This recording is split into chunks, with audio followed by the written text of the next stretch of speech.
Acho que foi aí, tá gravando, tá, pessoal? Deixa eu só botar aqui, ó. Vamos lá. Então, hoje, o que a gente vai ver na unidade 5? Eu acho que eu cheguei a falar com vocês quando a gente apresentou a disciplina. O levantamento geodésico ele trabalha muito com o tratamento estatístico das observações, né? Na vida do cartógrafo isso é muito presente, seja nos levantamentos topográficos, seja no levantamento geodésico, GNSS, nivelamento, o que for. A gente tem que ter um tratamento estatístico desses dados que a gente coleta. Isso também na estatística, também na fotogrametria, para georreferenciar uma imagem, então para a triangulação. Então, isso é muito presente no nosso dia a dia. Então, o intuito aqui não é fazer uma revisão em ajustamento, porque vocês estão vendo isso nesse período também, mas algumas questões que a gente precisa estar isso bem entendida para as atividades que a gente vai fazer mais à frente. Então, a gente hoje vai falar um pouquinho sobre o tratamento estatístico do dado. Tá?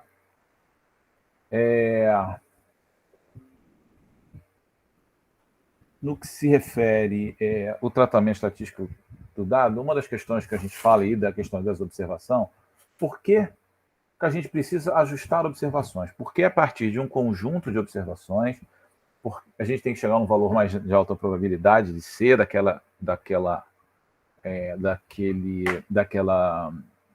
variável que está sendo observada, daquele fenômeno que está sendo observado. Por que a gente tem que fazer várias observações? Então, por que ajustar essas observações, né? Primeiro, a gente não sabe qual é o verdadeiro valor de uma grandeza medida, né? Então, quando você tem a distância entre dois pontos no terreno, qual é aquela verdadeira grandeza ali? Quanto vale aquilo ali? A gente não sabe, né? Então, a gente vai medir aquilo ali, mas a gente não tem um parâmetro para saber se está errado ou se está certo, né?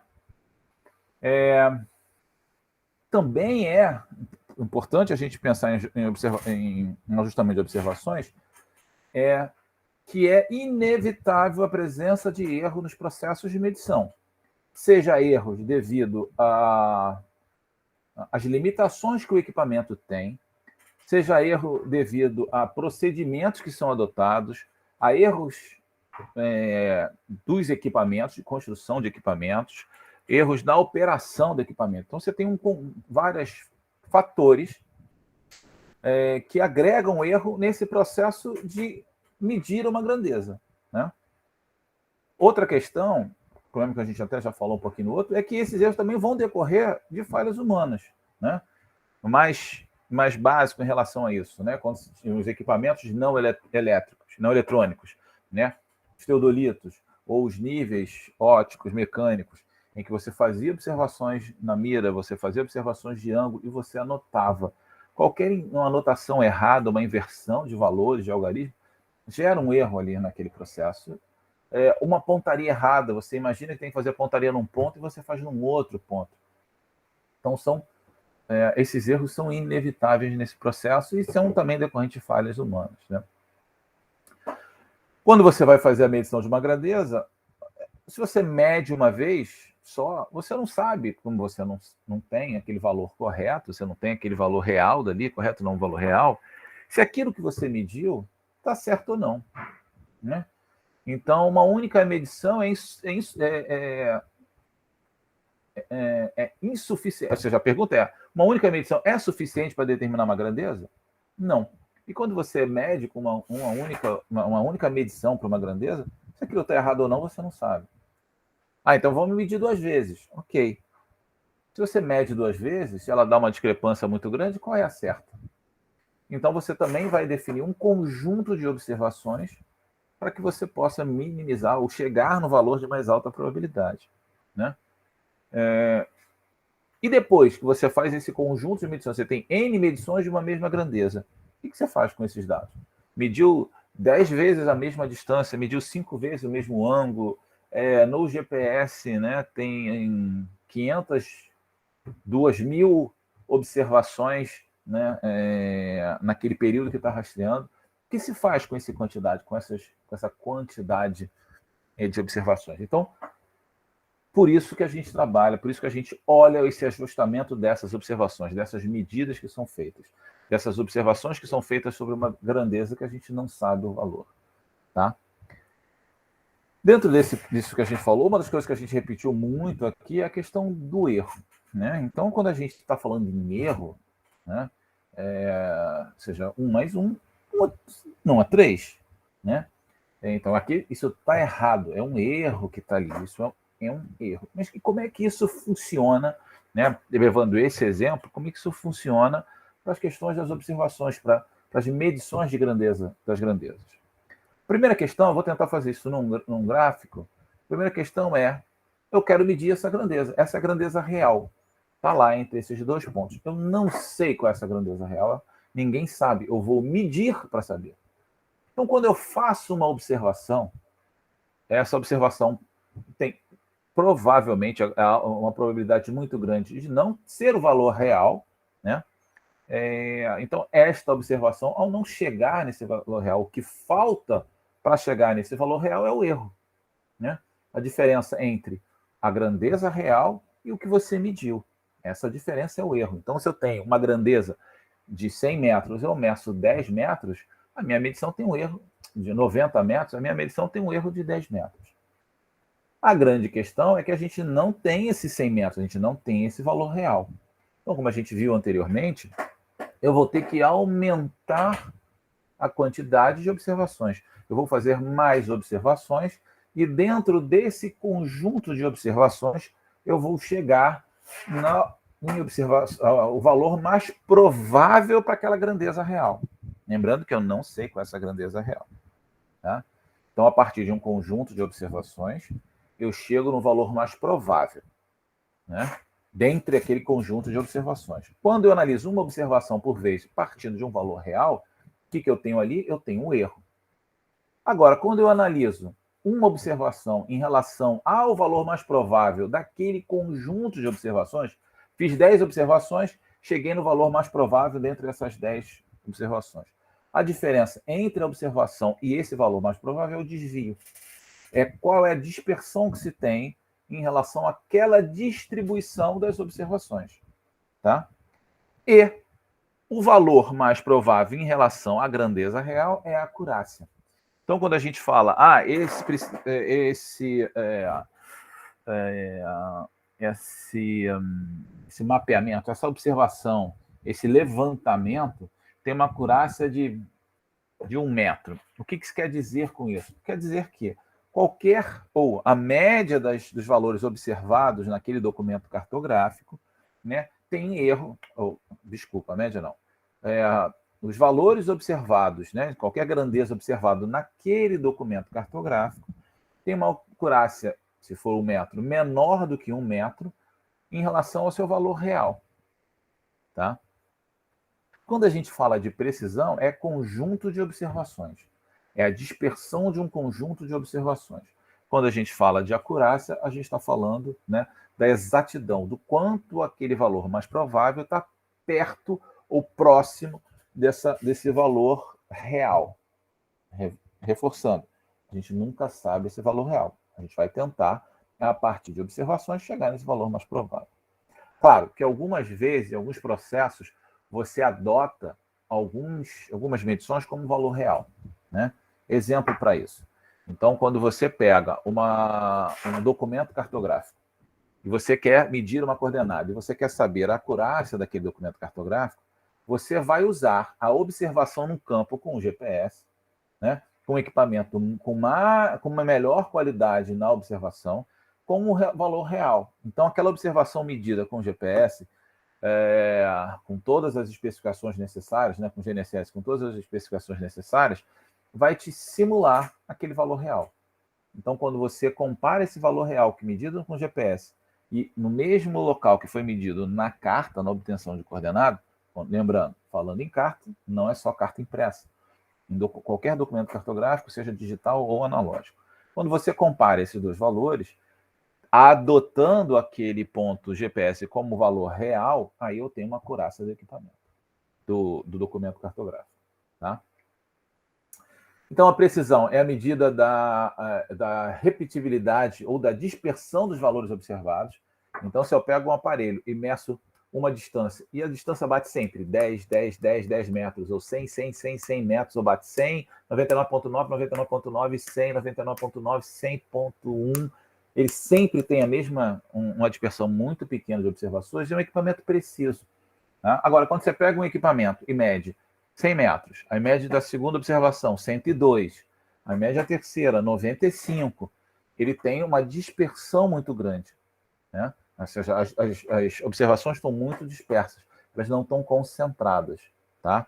É o exemplo quando a gente tem, né, o exemplo clássico é o alvo, né, em que você tem um alvo e você dá tiros nesse alvo. Você está mirando aqui, você está acertando aqui. Tá? Mas todos os tiros estão muito próximos, ou seja, a tua arma ela é precisa. Ela não está exata, ou seja, em relação ao valor correto, né? Ou ao valor real, né? Ou uma estimativa adotada. Né? Quando a estimativa adotada, como exemplo a gente falou, quando eu determino pontos com GNSS e para testar documentos cartográficos. Mas, se eu tenho um equipamento preciso que está medindo muito próximo, a dispersão é muito pequena, mesmo que ele não tenha acertando o alvo, eu posso ter fatores de correção para isso, né? Partindo, né, de entendendo essa exatidão, ou por uma base de calibração, alguma coisa nesse sentido. Né? O problema é quando o equipamento não é preciso. Ou seja, você mede, né, ou como se fosse aqui o alvo. Você mira aqui e acerta aqui. Né? Vou mudar a caneta aqui para a gente.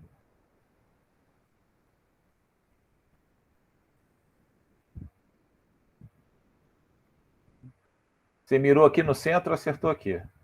Aí mirou do centro de novo, acertou aqui. Aí mirou no centro, acertou aqui. Mirou no centro, acertou aqui. Ou seja, é um equipamento que está, né, fazendo um exemplo, né, uma similaridade com um equipamento de campo. Eu miro aqui, mas cada vez que eu miro, ele tem uma dispersão muito grande, enquanto esse aqui a dispersão é bem menor, mais agrupada. Tá? É essa a ideia da precisão, é o quanto você tem dispersão das observações medidas. Tá ok? Qualquer questão, qualquer pergunta, é só falar, tá? Bom, então a gente viu, né? O erro é diferente entre o valor observado e uma grandeza, o valor exato, né? O valor real. Então, se eu pego, né, a esquina entre duas ruas, eu vou lá com o GPS, ou GNSS, né? Meço aquela coordenada, adoto aquela coordenada como um valor real, um valor estimado real, e meço esse mesmo quina num documento cartográfico, a diferença é um erro, certo? Quando eu faço em vários pontos do documento cartográfico e faço essa análise estatística, eu tenho o quê? A exatidão daquele documento cartográfico. Tá?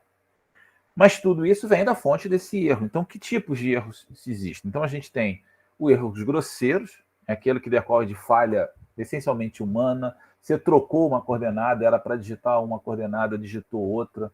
Né? Mas você consegue perceber isso posteriormente. Tá? Talvez lá no momento você não perceba, mas você consegue perceber depois. Por isso também que se faz mais observações, porque se uma dessas for grosseira, você vai conseguir identificar. Vamos ver um exemplo. Imagina, eu estou medindo o ângulo horizontal. Primeira medição deu 23,34. A segunda medição, 23,31. A terceira, 23,28. A quarta deu 32,30. E a quinta deu 23,29. O que se tem aqui? Né? Por eu ter um conjunto de observações, se eu medisse a quarta primeiro, eu não perceberia. Se eu medisse a quarta e a quinta, opa, tem algum problema, qual que está certo? Quando eu aumento a quantidade de observações, eu consigo perceber isso. O que aconteceu aqui? Provável, aí a gente está falando, né, exemplos de falhas humanas, na hora que ele anotou na caderneta, ele anotou invertido. Em vez de ele botar 23, ele botou 32. Então, um exemplo. Né? Ou mesmo quando ele faz uma pontaria. Ele faz uma pontaria, né, na quina de um lote, e faz a outra pontaria na quina de um outro lote para medir o ângulo. Ele faz uma vez, faz duas. Numa dessas, ele faz uma pontaria errada. Então, esse erro grosseiro, né, que vai dar um ângulo diferente, que é um erro principalmente falha humana, ou ele fez uma centragem errada no ponto, achou que estava na RN2 e está na RN5. Isso tudo você consegue pegar por você ter uma quantidade de observações e você, através de análise estatística que a gente vai ver, você consegue observar se tem algum erro grosseiro naquele conjunto de observações. Tá? O outro são erros sistemáticos, aquele que ele é feito, a observação se baseia em alguma lei de formação, né? Ele ocorre sistematicamente na geração, sempre ele aparece, né? E ele pode vir de algum fenômeno natural, alguma questão de um equipamento, um erro de colimação, ou seja, uma não verticalização de um equipamento. Então, você, através de procedimentos operacionais, você tenta identificar isso. Exemplo de erro sistemático, né? Você está fazendo medições dentro, eu não sei se eu botei aqui um exemplo, não, mas fazendo observações angulares, como a gente viu da outra vez, aquele equipamento, parte do limbo dele tem um problema, né? Então, aquele pedacinho, aquele trechinho da limbo, ele tem erros diferentes do resto do limbo pela construção do equipamento. E se você fizer observação só ali, sempre vai dar um erro, porque é um erro sistemático. Então, você adota procedimentos de leitura angular ao longo desse limbo, né, para que você minimize esses erros sistemáticos, né? Então, outro erro sistemático que a gente vai ver também no nivelamento, ou seja, erro de colimação, né? Você tem um nível, esse nível ele tem que ter o eixo da luneta dele vertical ao eixo, né? Ele tem perpendicular ao eixo vertical, e pela construção ele não é. Então, você adota procedimento para que esse erro sistemático seja eliminado. Então, esses erros sistemáticos eles são tratados através de procedimentos. Tá? E erros aleatórios, quando você, não seja, não é um erro grosseiro, não é um erro sistemático, você tem ali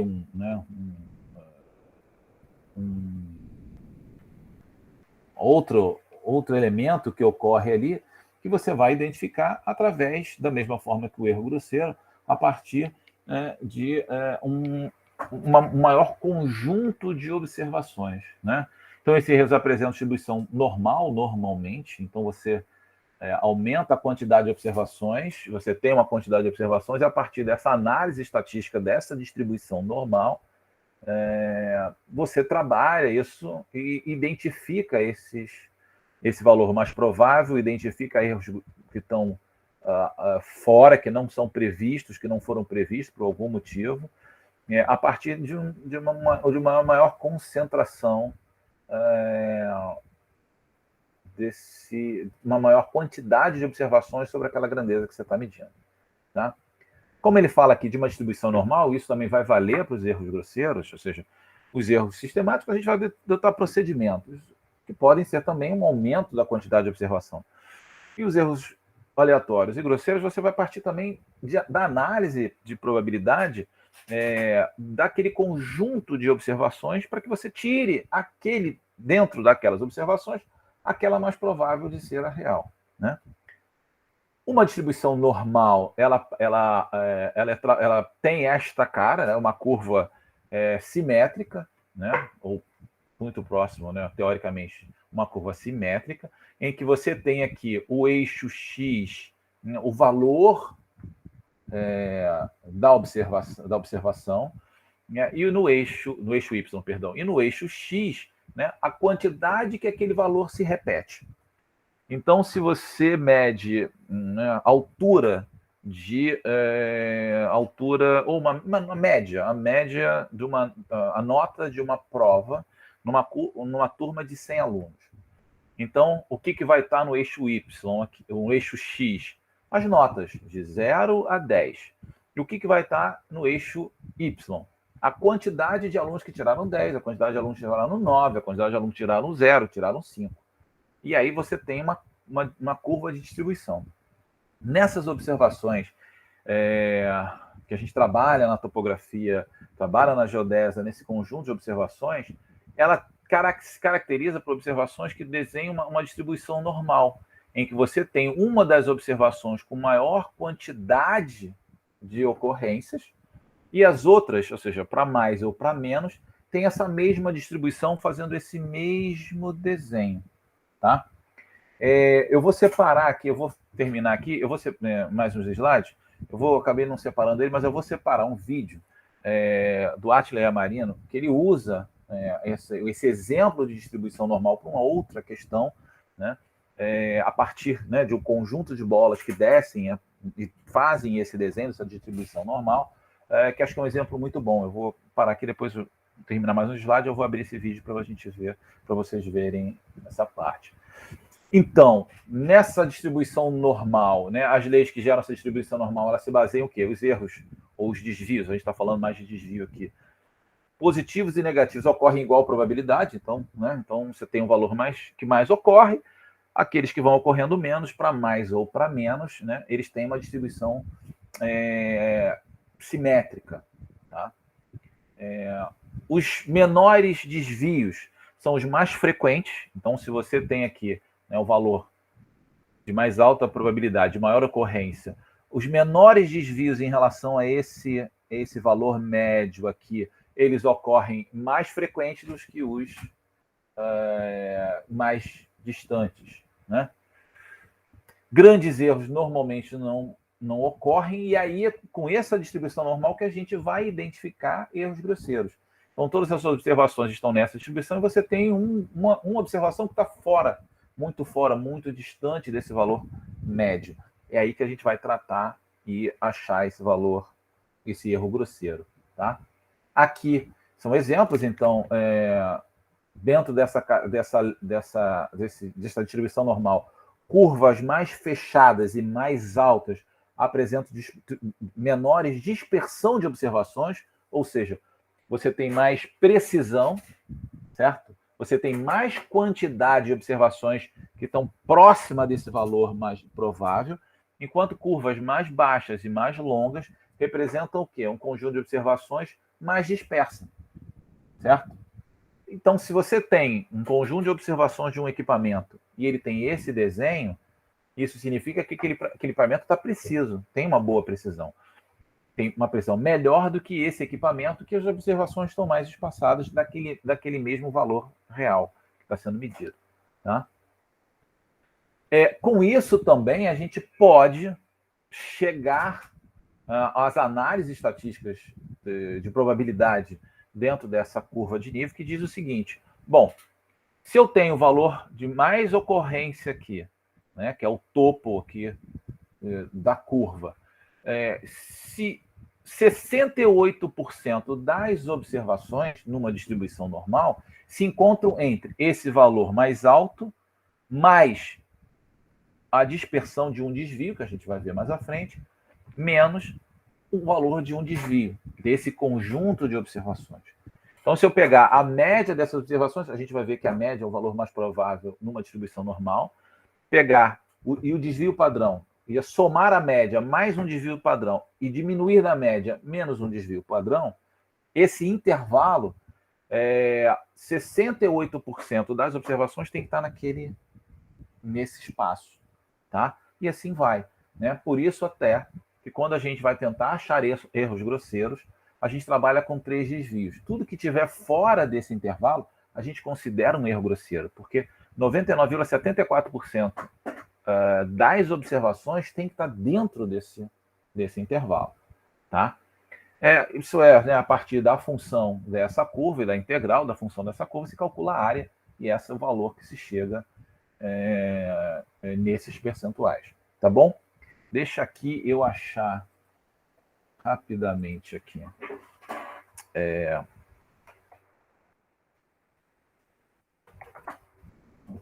YouTube. Talvez eu tenha que reconectar ali a distribuição normal. Achei. Deixa eu ver aqui se eu preciso fazer alguma configuração. Eu acho que eu vou precisar parar. Deixa eu ver. Eu vou botar aqui e vocês vão me dizer se vocês estão ouvindo. Vocês estão ouvindo ou não, né? Sim, sim. Ah, tá. Ah, que bom. Então, olha só, ele vai falar de uma questão sobre meritocracia, né? Mas o que eu quero que a gente olhe aqui é o uso, a análise a partir de uma distribuição normal, para vocês verem essa questão de distribuição normal, tá bom? Não obrigatoriamente é o tema, tá? Mas esse uso, desse olhar dessa avaliação a partir de uma distribuição normal, tá bom?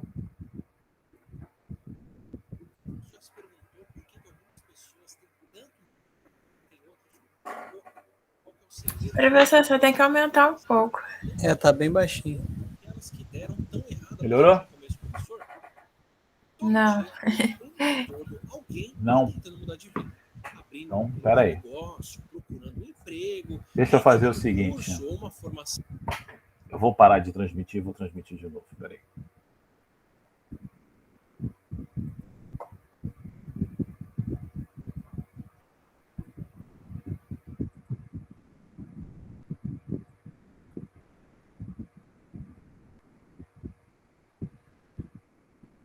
Apareceu? Vou botar aqui, vocês me dizem se vocês me dizem se o som tá bom. Já se perguntou por que algumas pessoas melhorou ou não? Tanto na vida e tem outras com tão pouco. Qual que é o segredo que explica essas pessoas que deram tão certo ou aquelas que deram tão errado, apesar de um começo promissor? Melhorou? Tá dando para ouvir? O tempo todo alguém está tentando mudar de vida, abrindo um novo negócio, procurando um emprego, eu escuto um curso ou uma formação nova, enfim, tentando uma oportunidade de mudar um pouco a vida. E se eu dissesse que eu conheço um aparelho que mostra as chances de alguém dar certo ou de dar errado, de melhorar ou piorar de vida? Pois esse aqui é o tabuleiro de Galton. Quem bolou esse aparelho foi o Sir Francis Galton, que estava preocupado com a hereditariedade de características do nosso corpo lá no século XVIII. Antes de sabermos como herdamos as nossas características, ele saiu medindo todo tipo de padrão das pessoas. Circunferência da cabeça, altura, proporção de partes do corpo, tamanho do braço, perna e por aí vai, para entender quais eram as tendências. E algo que ele viu em pouco tempo é que a medida da maioria dessas características caía em torno de uma média com alguma variação. A altura das pessoas, por exemplo. Se você resolver examinar um grupo de pessoas bem homogêneo, como homens adultos japoneses nascidos depois da década de 70, você vai ver que a maioria das pessoas tem uma altura que fica próxima da média de 1,72. 1,60, 1,65, 1,80, 1,75, só que algumas pessoas são bem mais baixas e outras bem mais altas, com 1,40 ou 2,10 metros, só que mesmo assim elas vão seguir um desvio da média, que o Galton chamou de desvio padrão. E para mostrar como as pessoas podiam herdar essa variação toda em torno de uma média, ele criou este aparelho aqui, que é um Kinkucks, que acabou ficando com o nome de tabuleiro de Galton. A ideia aqui é bem simples. São várias colunas aqui embaixo, onde eu vou jogar umas bolinhas lá de cima, e elas vão cair. Só que para essas bolinhas caírem, daqui de cima elas vão encontrar esse monte de obstáculos no caminho, nos quais elas vão ficar batendo até cair em uma canaleta aqui embaixo. Todas as bolinhas começam desse mesmo ponto aqui de cima e têm as mesmas chances de descer por cada caminho aqui embaixo. Só que cada pino desses que as bolinhas encontram num tabuleiro bem alinhado dão para elas uma chance de meio a meio da bolinha ir para um lado ou para o outro, como se eu estivesse tirando cara ou coroa para decidir para onde eu vou no caminho. Para cada bolinha, por conta desses vários sorteios que elas vão fazendo enquanto elas estão caindo, o caminho acaba sendo imprevisível. Se eu solto a bolinha daqui de cima, eu não tenho como saber com certeza em qual dessas canaletas aqui embaixo que ela vai terminar. É o que a gente chama de uma caminhada aleatória, ou o andar do bêbado, no nome do livro do Leonard Milodinov, que fala sobre o papel do acaso nas nossas vidas. Olhando para uma bolinha que eu solto aqui de cima e que vai cair, eu não tenho como saber o que ela vai fazer enquanto ela desce. Mas se eu usar muitas bolinhas, tem um padrão bem interessante que aparece.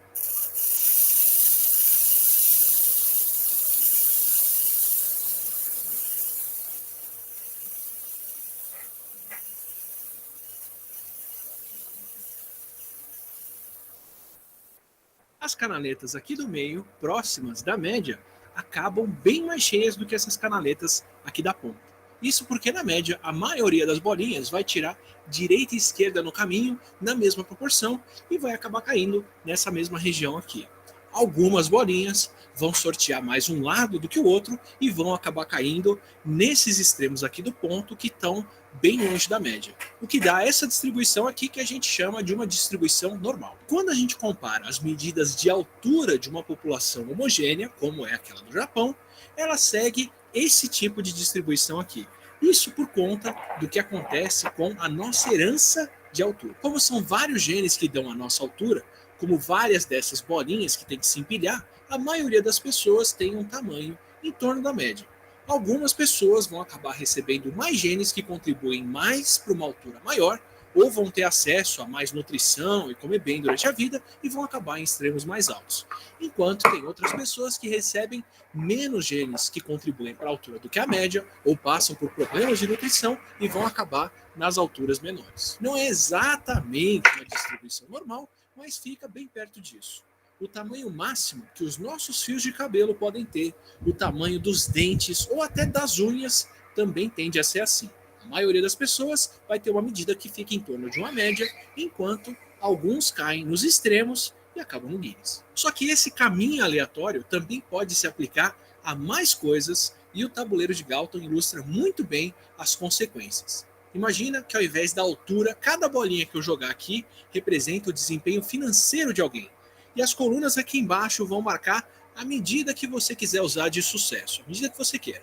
Realizações, músicas emplacadas entre as músicas de mais sucesso, livros bem vendidos, visualizações no canal, vidas mudadas para melhor. Quanto mais para cá, melhor essa pessoa se deu na vida. E cada pino aqui no caminho que a gente vai encontrar é uma decisão que a gente tem que tomar na nossa vida. Ou mesmo decisões que acontecem fora do nosso controle, como quem vai contratar a gente ou com quem a gente se relaciona. Uma boa decisão, como apostar na carreira certa ou numa boa oportunidade de negócios, vai mandar você na direção do sucesso. Enquanto uma decisão ruim, como colocar dinheiro em um negócio que acabou dando errado, ou o acaso, como por exemplo, perder um bom emprego de uma coisa que não está no seu controle, mandam você na direção do fracasso. Essa corrida seria uma meritocracia, onde a mistura de boas decisões e de sorte no que você não controla deixam você em uma situação melhor. Enquanto quem não se esforçou, quem tomou as decisões erradas nessa vida ou quem deu muito azar, fica com bem menos. Eu mesmo consigo traçar o meu caminho aqui no tabuleiro. A minha família começou mais aqui pro canto. Tanto a minha mãe quanto meu pai são de famílias bem simples do interior de São Paulo, que acabaram vindo para a capital buscando oportunidades e melhoraram de vida durante a urbanização. Uma das minhas avós até não foi nem alfabetizada e a minha mãe foi uma das primeiras, eu acho que a primeira pessoa da parte da família dela a ter ensino superior, o que já deslocou a minha bolinha bem mais para o meio em relação a de onde a família partiu antes mesmo de eu nascer. Os meus pais gastaram o que eles tinham e o que eles não tinham para poder me dar a melhor educação que puderam, o que deve ter me deslocado ainda mais aqui para a chance de sucesso. E eu estudei bastante, dei a sorte de passar no vestibular que eu queria ainda bem cedo e até onde eu sei, também fui o primeiro da minha família próxima a fazer faculdade, só que dessa vez pública. Então eu acabei me deslocando ainda mais para cá. Aí eu continuei estudando e fui fazer a pós-graduação, que ainda dá mais condições de ter uma profissão mais bem paga, pelo menos em relação ao que um biólogo normalmente ganha. Fui fazer pesquisa, estudei mais, dei muita sorte nas pessoas que eu conheci e andei ainda mais para cá. Também dei a sorte de criar o meu blog, participar do Nerdcast e conhecer o pessoal do Jovem Nerd. Estudei mais, dei a sorte de poder participar do Nerdologia lá em 2013 e andei ainda mais para cá. No meu caso, pelo menos, quase todo o caminho que eu percorri aqui nessa direção eu posso atribuir à educação. E é por isso que eu dou tanto valor para a educação. Teve esforço meu, claro, teve muita gente importante na minha vida me apoiando, a Paloma está aqui fazendo esse vídeo, mas esse caminho todo que a minha família percorreu e que eu percorri dependeu de aprender e me capacitar. As habilidades e até as pessoas fantásticas que eu acabei conhecendo e que me deram essas várias oportunidades que eu tive durante a vida vieram sempre por conta da educação e eu com certeza não teria andado para cá sem isso. Parece justo, né? E é bem intuitivo. Quanto mais esforço, mais boas decisões e mais sorte, mais você consegue chegar perto do sucesso. mais você se destaca e foge do padrão. Só que não é bem assim que a nossa sociedade funciona. Primeiro, porque a sorte tem um papel muito maior do que a gente gosta de pensar. Várias decisões que mandam você para um lado ou para outro aqui não são você quem toma. Segundo, porque para ver essa distribuição acontecendo assim ao redor de uma média, eu tive que alinhar muito bem esse tabuleiro para garantir que as chances de cada bolinha ir para um dos lados é a mesma de ir para o outro. E se eu mexer um pouco no alinhamento do tabuleiro, dá para ver bem a influência do que acontece fora da nossa vida. Agora imagina que, por exemplo, a economia está indo muito bem, que muito dinheiro está entrando no mercado e agora as pessoas têm mais chances de um bom emprego, de progredir na carreira. Nesse cenário otimista, a chance de ir para um lado ou para outro não é mais meio a meio. Agora, nessas condições, a chance de cada decisão ou de uma interação dessas dar certo é maior do que dar errado. O que vai acontecer com todo mundo no caminho? Para poder simular um cenário desses, eu vou usar esse calço aqui para colocar ele embaixo do tabuleiro para fazer ele pender para o meu lado.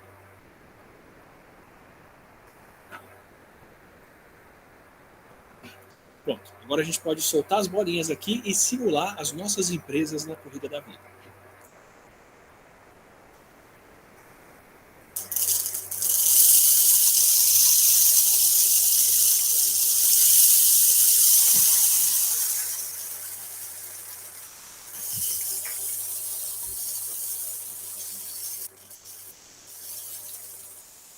Como agora todo mundo tem mais chances de vir aqui para o meu lado do que para o lado do fracasso, esse resultado acumulado fica assim.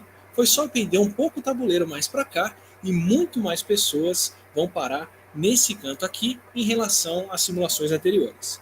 É por competência dessas pessoas só? É porque elas tomaram boas decisões? Ou simplesmente porque com essa inclinação aqui, muito mais gente se deu bem? E se você viesse parar aqui, você achar que esse resultado positivo foi por causa do seu esforço ou por sorte? Mas e se a gente fizesse o inverso? E se a gente colocar agora esse calço do outro lado aqui para simular um cenário onde o mercado está em crise e é mais fácil dos negócios darem errado? Só ver o que acontece.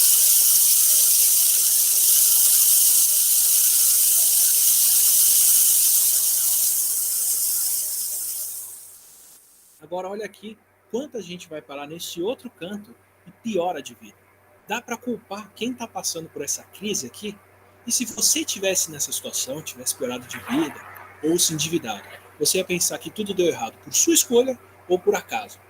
Sem levar em conta esse caminho aleatório, é bem fácil de culpar quem caiu aqui no prejuízo ou dar crédito para quem se deu bem sem saber que foi pura sorte ou azar. Terceiro, e o mais importante, na verdade, que eu queria discutir por aqui, porque além de ter um mercado melhor ou pior, na nossa vida as rodadas de sorteio não são tão justas.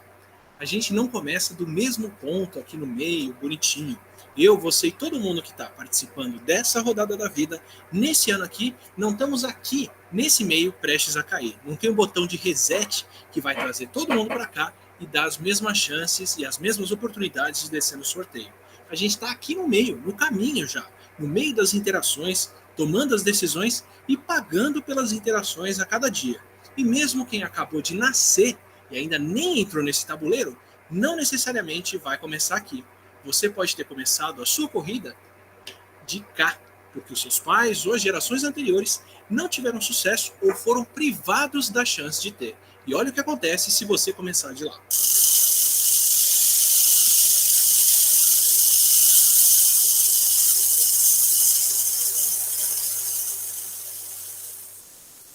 Nós carregamos as relações, a cultura e o patrimônio das gerações anteriores, os nossos pais, o nosso bairro, a nossa cidade, o nosso nome, a nossa cor de pele e muitas outras coisas já vão colocar a gente em um ponto ou outro desse tabuleiro bem antes de a gente tomar uma decisão.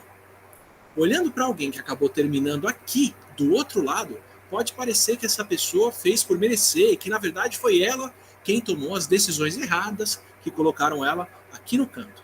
Mas sem ela saber se ela partiu daqui, daqui ou daqui, e sem levar sorte em conta, fica bem complicado de fazer um julgamento certo. Durante a escravidão aqui no Brasil, por exemplo, nessa época, se você nascesse filho de escravizados, você começava aqui no canto E o único caminho que você tinha disponível era continuar na mesma situação, preso na mesma canaleta. E mesmo depois, na verdade, da escravidão acabar, não quer dizer que tudo se resolveu e tudo mudou, porque a maioria dos descendentes de quem foi escravizado ainda começa a corrida dali, sem muito amparo familiar, sem condições de ir para uma boa escola ou de chegar numa situação de enfrentar um estágio não remunerado para ganhar a experiência necessária para depois ter uma carreira que vai pagar melhor. Por mais que a cada interação o resultado dessa pessoa possa melhorar a vida dela, o resultado final é esse aqui. A maioria termina a corrida bem mais próximo de onde começou, e mesmo quem tomou boas decisões ou deu sorte e veio na direção do sucesso, ainda tem muito tabuleiro para essa pessoa percorrer antes de chegar aqui nas canaletas de mais sucesso. Mesmo com muita chance e com muita sorte, o caminho às vezes simplesmente é longo demais para quem começou do canto de cá. E quem chegou aqui no sucesso, ainda assim precisou percorrer um caminho muito maior do que quem começava aqui do meio. E já dá para imaginar o que vai acontecer com quem começa na situação oposta.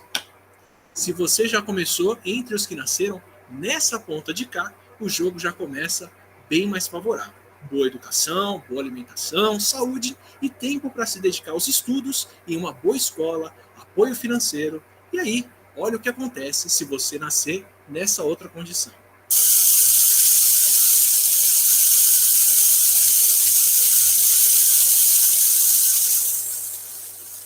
Quando você começa desse lado aqui, é muito difícil de se dar mal. Mesmo algumas decisões ruins ainda vão deixar você aqui dentro dessa zona de conforto. Você vai ter que ter muito azar e tomar muitas decisões ruins para você percorrer o caminho todo e terminar aqui do outro lado. Aliás, segundo uma pesquisa de 1998 que entrevistou vários empresários e empreendedores americanos, sabe qual foi a principal característica entre os empreendedores de sucesso? Potencial, bom desempenho em testes psicológicos desde a infância, foco na carreira, mindset de vencedor. Principal característica de sucesso foi conseguir capital para executar as ideias. Mais do que qualquer decisão aqui no caminho, ter a chance de colocar a ideia em prática foi o maior pré-requisito. O mais necessário foi ter um ticket para poder entrar nessa corrida. E quem está aqui não necessariamente percebe isso. Do ponto de vista de quem fez esse caminho, de quem partiu daqui e terminou nas canaletas de sucesso, é bem fácil você olhar para as decisões e pensar que as pessoas têm o que elas merecem e que o mundo é justo com todo mundo que se esforça e sabe o que faz. Do ponto de vista de quem termina aqui, só foram boas decisões no caminho. Ou pelo menos decisões que ainda terminam mais ou menos por aqui numa boa situação. Quando o segredo foi começar o jogo do melhor lado. Esse ponto de partida aqui, ele é muito mais importante do que parece. No Brasil. O Brasil está entre os países que tem o que os pesquisadores da área chamam de piso grudento.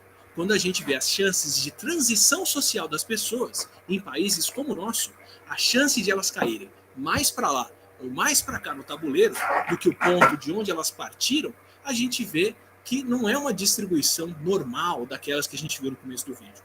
O que a gente vê é um acúmulo bem maior nos cantos. Quem começa aqui tem muito mais chances de sucesso do que quem começa do lado de cá e vai parar aqui. E quem começa aqui, mesmo tendo talento, mesmo tendo bastante chance de sucesso, vai ter muito menos chance do que quem começa do meio ou da ponta. Quem começa do lado desfavorecido do nosso tabuleiro tem muito menos chances de mobilidade social. Na nossa meritocracia, o jogo é bem mais desbalanceado. Por outro lado, como eu falei, o que me fez andar aqui no tabuleiro foi me educar, e essa para mim é a melhor ajuda para a maioria das pessoas que nascem mais pro canto de cá. Educação não é a garantia de que você vai melhorar de vida, a gente ainda precisa de uma boa pitada de sorte na nossa vida e de boas oportunidades no caminho, mas educação com certeza dá mais condições de a gente poder aproveitar as poucas chances de cair um pouquinho mais para cá a cada rodada. E se eu puder despertar um pouco da sua curiosidade pelo mundo e do seu interesse por continuar aprendendo e se educando para o resto da vida, se eu puder servir como um desses pininhos aqui que vai mandar a sua trajetória um pouquinho mais para o caminho do sucesso, um pouquinho melhor, eu já vou poder retribuir com a sorte e com as oportunidades que eu tive na minha vida, e com certeza isso vai me dar muito orgulho. Bom, deixa eu só voltar aqui. Vou ter que parar de compartilhar e voltar para poder. Bom, pessoal, não é ali não mostra um exemplo da nossa área, tá? Mas é uma ideia de como essa distribuição normal se distribui-se, né? Se organiza em relação à probabilidade, né? Então, se a gente tentar pensar daquele mesmo quadro em que aqueles pinos estão ali associados a procedimentos adotados, experiência do operador, uma série de questões ali, você vai ter nas observações aquela distribuição normal, né? Você tem uma maior concentração. Então, aquele onde concentra mais é o valor mais alto, o valor mais provável de ocorrer. A outra dispersão, quando aquilo vai se afastando, você tem uma dispersão, maior dispersão. Tá? Se, né, a gente tiver, se ali, aquele quadro, vários tamanhos de largura, você teria vários tamanhos também de distribuição normal, distribuições mais estreitas, onde você tem menor dispersão, e distribuições mais largas, onde você tem mais dispersão. Nossa atividade, né, na observação desse conjunto de dados, do conjunto de dados que a gente trabalha, a gente sempre vai buscar conjuntos de dados que tenham menor dispersão, em que a curva da distribuição normal ela seja mais fina e mais longa, porque a maioria das observações tenderam para o valor mais provável médio, tá?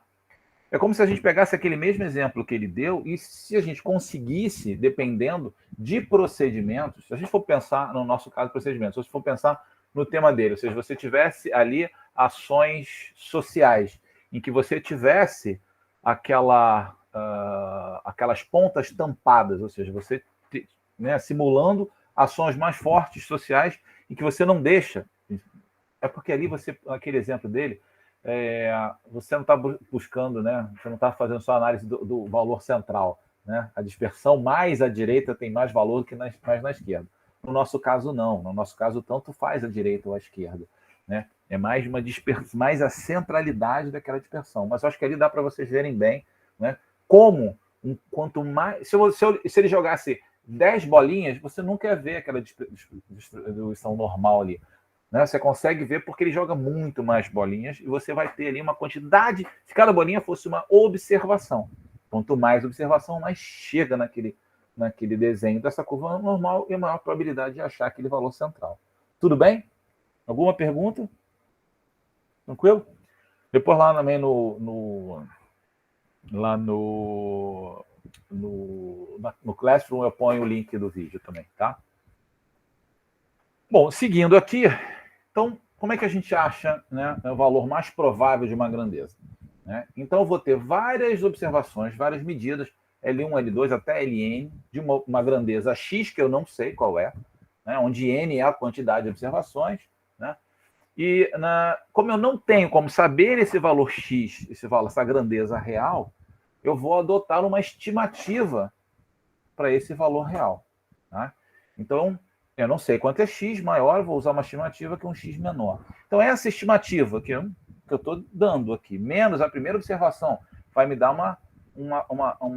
um valor aqui, uma dispersão aqui. Né?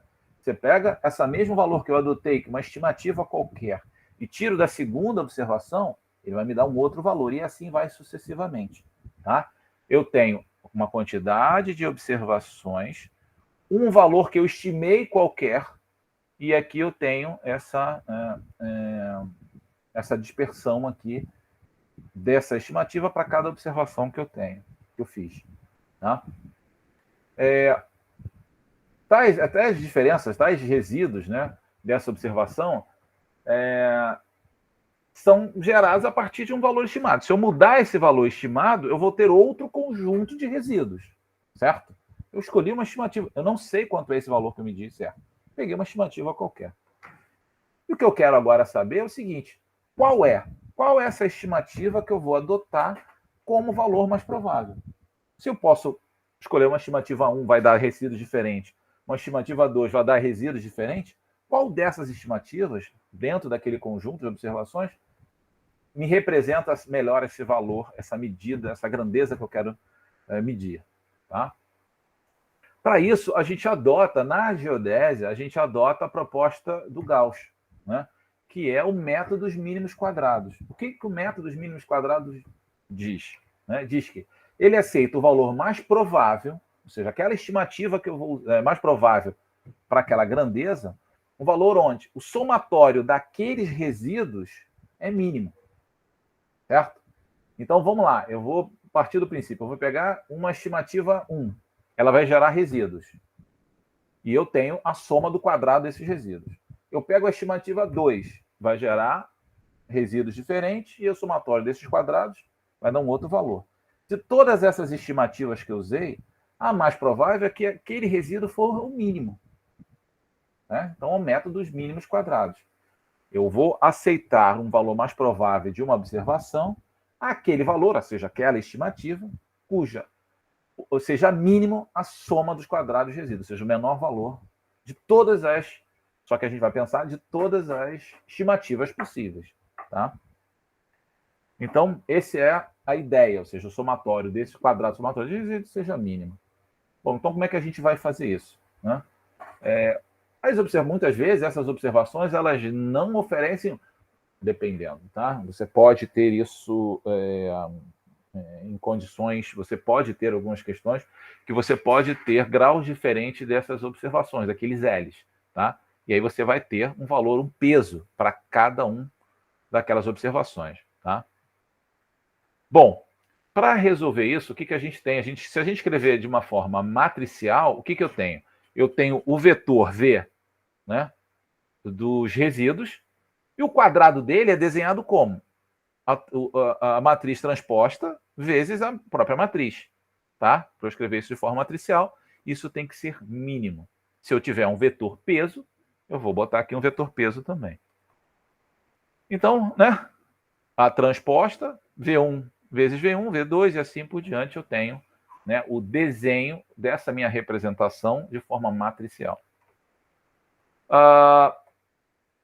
Então eu tenho, né, que o somatório, ou seja, o que eu quero é achar esse valor de mais alta probabilidade, certo? Que o quadrado de resíduo seja mínimo. Beleza, vamos lá. Para eu poder resolver isso, né, eu vou derivar essa equação aqui. Para eu poder derivar essa equação, ela é relativamente simples. Por quê? Eu tenho um valor aqui ao quadrado. Então, eu vou derivar, esse 2 vai vir para frente. O que está me variando aqui são o L1 e L2, né? E o mínimo é uma constante. A derivada de uma constante é zero. Certo? Então, a derivada desse pressuposto aqui, né? Dessa formulação aqui, do método dos mínimos quadrados, vai dar que 2 vezes o somatório do quadrado dos resíduos tem que ser igual a zero. Certo? Então, eu estou dizendo que aí pouco vai importar o 2 vezes, porque vai ter que trazer... aqui é zero, certo? Então, aqui está multiplicando, eu passar aqui dividindo, vai continuar zero. Então, se eu pegar esse valor mais provável, diminuído a observação 1, mais o valor mais provável, menos a segunda observação, eu somando isso tudo, tem que dar zero. Como é que eu vejo isso? Ou seja, eu vou escrever o quê? Né? Opa, perdão, peraí.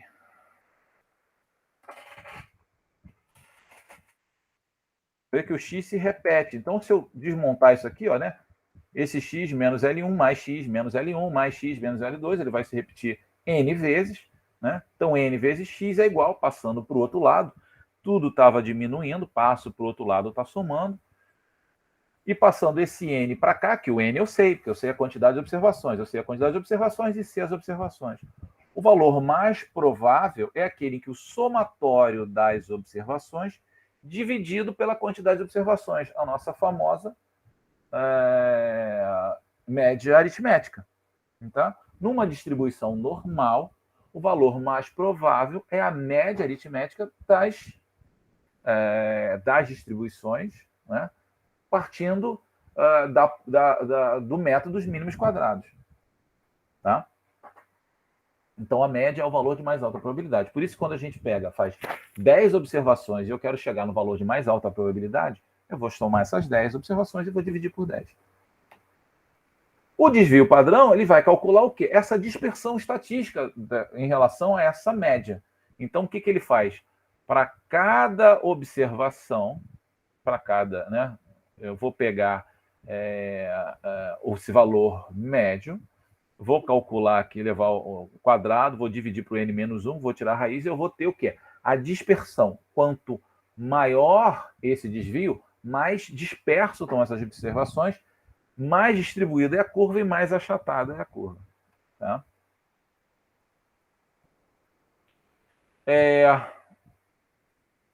Existe uma questão, por que eu falando aqui? O PEC, né, o padrão de exatidão cartográfica, não sei se vocês já tiveram contato com a legislação, né, com as instruções reguladoras que avaliam o padrão de exatidão cartográfica de documentos, ele diz lá no documento, erro padrão, desvio padrão, ele considera a mesma questão.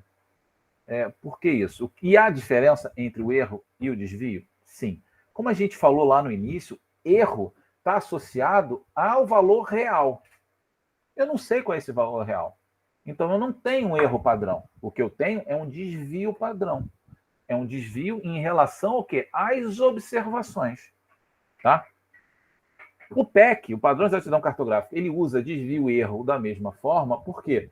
Porque ele adota que um ponto medido no terreno é o valor real. Então, se eu estou associando a minha observação a esse valor real que eu medi no terreno, com GPS, o que for, aí ele é um erro padrão. Tá bom? Tudo bem? Aqui é o exemplo aquele mesmo curva apresentando probabilidades. Então, se eu quero saber 90, tem muito quando você faz 90, no PEC tem e em outras especificações, 90% dos pontos, quando medidos na carta e comparados com o mesmo seu homônimo no terreno, né, tem que estar dentro do padrão de exatidão cartográfica. Então, o que ele está dizendo? Ele vai fazer um teste em relação à média das minhas observações, em relação ao desvio padrão, ou seja, 1,645 vezes o desvio padrão. 90% dos pontos tem que estar nesse intervalo. Essa é a avaliação que é feita. Tá? Mas eu quero fazer outra coisa. Mas eu quero medir valores, eu quero, a partir dessas medições de valores, eu quero saber se tem um erro grosseiro. Aí eu vou usar o 3 desvio padrão. Por quê? Ele quase limita a 100. Então, se tiver fora, porque é um erro muito grosseiro. É um erro grosseiro. Tá? Aqui eu fiz um exemplo. Né? Então, eu fiz 20 medições entre 2 pontos. Tá? Então, eu tenho um conjunto dessas observações.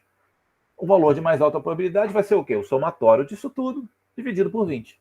E aí eu tenho o valor mais provável desse conjunto de observações. Então, o valor mais provável desse conjunto de observações é 99,962 metros, a unidade que for ali. Tá? Isso é suficiente? Não. Por que não? Porque eu preciso saber a dispersão dessas observações. Tá? Se existe ali, em algum momento, algum erro grosseiro.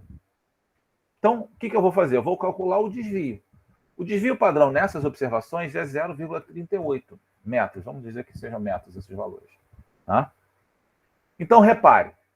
O valor máximo, se eu usar um desvio, né, partindo da média, ok? E partindo do desvio, mais uma vez um desvio vai dar esse valor.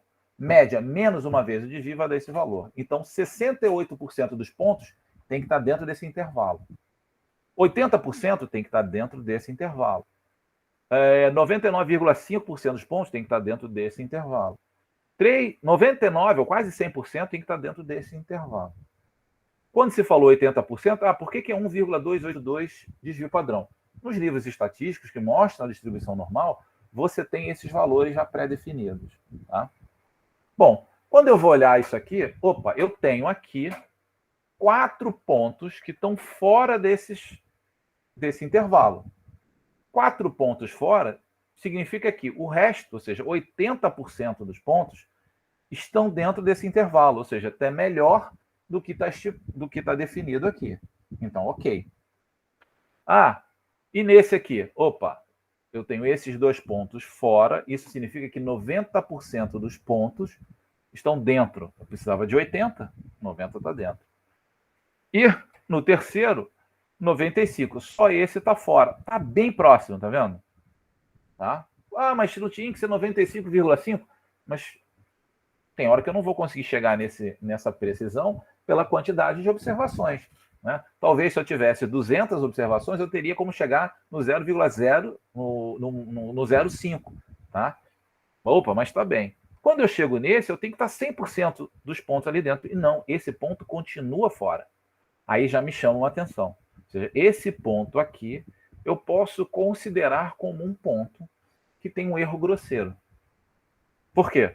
Porque dentro da média das 20 observações, dentro da análise da probabilidade dos pontos caírem dentro daquele intervalo de 3 desvio padrão, ele está fora. Opa, aconteceu alguma coisa errada, eu não vou usar esse ponto, eu vou cortar esse ponto das minhas observações. Ao tirar esse ponto das observações, o que acontece? Eu recalculo de novo, com os 19. Então, eu tenho uma nova média, a média é 100,023, um novo desvio, tirando o ponto 17.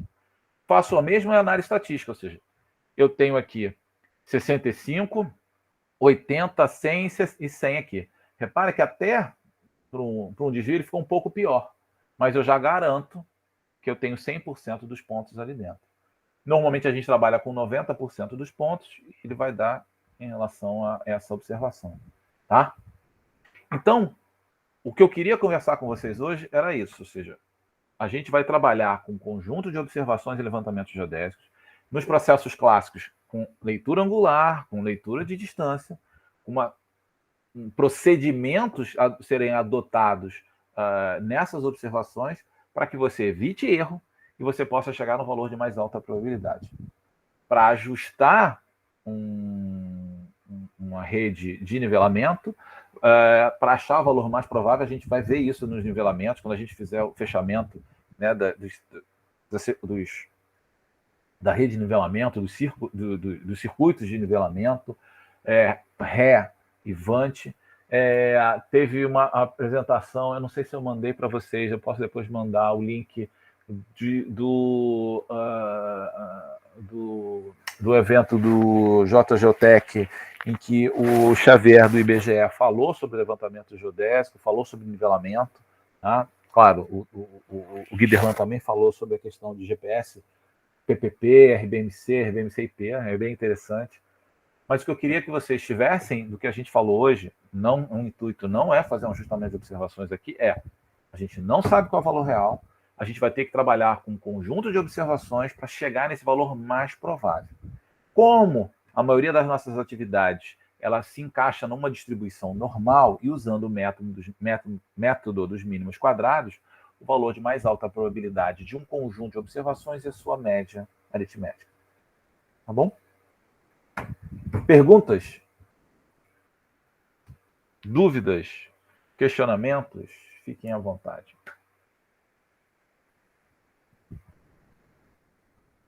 Não? Não. Por enquanto, não, né?